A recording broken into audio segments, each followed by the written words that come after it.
রাজনগরের B.R. আম্বেদকরের ১৩৪তম জন্মদিবস পালিত হল তৃণমূলের তরফে। রাজনগর ব্লক তৃণমূল কংগ্রেসের পক্ষ থেকে ডাকবাংলোর দলীয় কার্যালয়ে রবিবার বি.আর আম্বেদকরের ১৩৪তম জন্মদিন পালন করা হয়।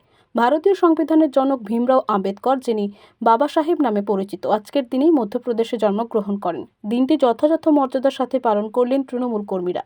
এই উপলক্ষে আম্বেদকরের প্রতিকৃতিতে পুষ্পার্ঘ্য নিবেদন করে তার কর্মজীবনের বিভিন্ন দিকগুলি তুলে ধরে তাকে শ্রদ্ধা জ্ঞাপন করেন উপস্থিত তৃণমূল নেতা কর্মীরা।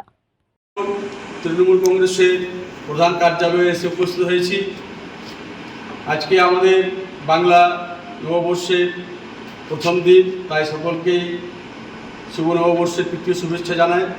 সঙ্গে আজকে আমরা আমাদের সংবিধান প্রণেতা তথা তপশিলি সম্প্রদায়ের পথিকৃত, যাকে স্মরণ করার জন্যেই আমরা সমবেত হয়েছি, ডক্টর বি.আর আম্বেদকর এর ১৩৪তম জন্মদিনে আমরা শ্রদ্ধার্ঘ্য জানাবো। আমাদের সঙ্গে রয়েছেন আমাদের রাজনগর ব্লকের সমস্ত তৃণমূল কংগ্রেস কর্মীরা।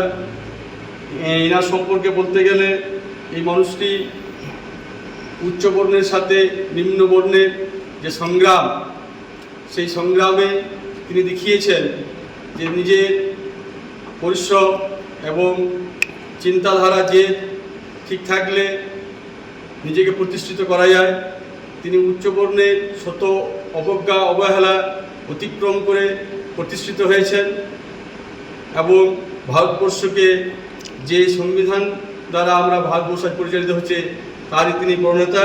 তাই ওনাকে সশ্রদ্ধ সম্মান এবং ওনার জন্মদিনে শ্রদ্ধার্ঘ্য জানানোর জন্য উপস্থিত হয়েছি। Bureau report, PB news.